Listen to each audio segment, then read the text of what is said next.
सूरज बना के तूने रौनक जहां को बख्शे, रौनक जहां को बख्शे।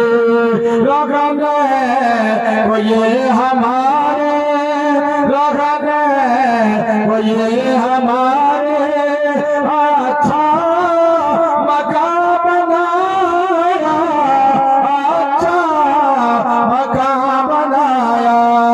तारीफ उस खुदा की, तारीफ उस खुदा की जिसने जहां बनाया, जिसने जहां बनाया।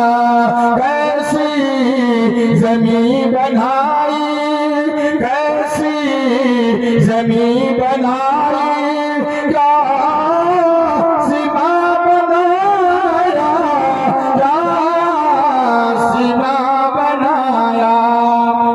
मेरे मोहतरम बुजुर्गों और दोस्तों, अजीज साथियों, पर्दा नशीन मेरी माँ और बहनों, स्टेज में बैठे हुए बावकार शख्सियत, आलिम दीन, आलिम रब्बानी, हुफ़ाज़े किराम, दानिशवरान और इलाके के उम्मीदवारों और कौम की खिदमत गुजारों, आए हुए तमाम सामीन का मैं बेहद ही शुक्रगुजार हूँ कि आप हजरात अपने काम काज को छोड़कर इस दीनी महफिल में आए।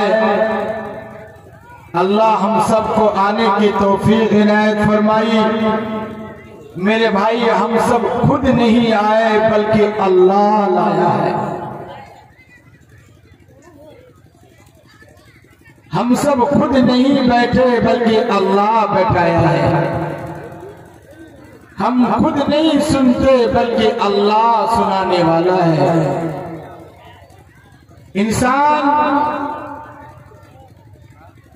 एक पत्ता भी अल्लाह के हुक्म के बगैर नहीं हिला सकता, तो इंसान जलसे जुलूस में दीन की महफिल में कैसे आ सकता?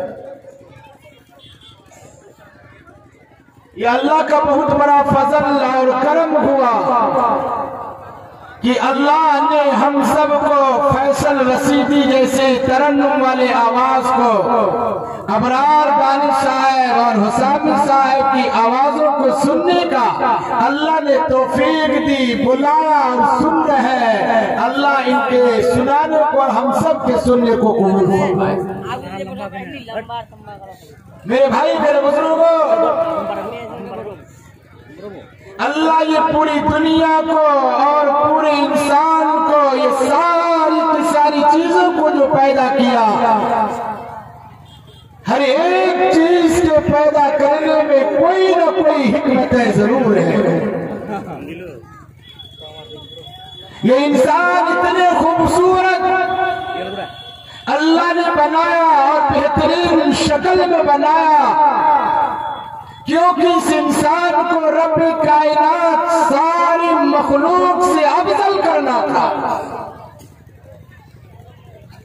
ये इंसान फरिश्तों से भी अफजल, जिन्नात से भी अफजल, जानवरों से अफजल, सारी की सारी चीजों से अफजल। जब ये इंसान को अल्लाह ने अफजल बनाया तो सिर्फ यूं ही अफजल नहीं बनाया, बल्कि इसके अंदर इल्म का मादा डाला, ताकि इस इल्म की रोशनी से तमाम चीजों पे फौकियत हासिल कर ले। हजरत आदम अलैहिस्सलाम को रब कायनात पैदा किया, रूह डालिए। अल्लाह ने फरिश्तों से कहा, जिन्नात से कहा, इब्लीस से कहा, सबसे कहा कि आओ मेरी मखलूक, मैं जिस इंसान को पैदा किया हो, आदम को पैदा किया हो, सबके सब सजदा किया करो। फसजदुल मलाइकतु इल्ला इब्लीस,